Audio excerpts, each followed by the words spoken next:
CEO of Urban Triage, Brandi Grayson-Tuck, and the Madison Board of Education Vice President, Maia Pearson, were arrested last week after they were caught driving over cones in a loading zone on East Doty Street. Employees told police that when they asked the driver to park somewhere else, the situation escalated. An officer reported smelling alcohol coming from Grayson-Tuck, who was the driver.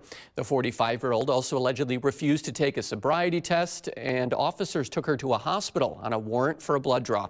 Grayson-Tuck faces 3 charges of disorderly conduct and 1 charge of OWI. Pearson is accused of disorderly conduct and resisting arrest.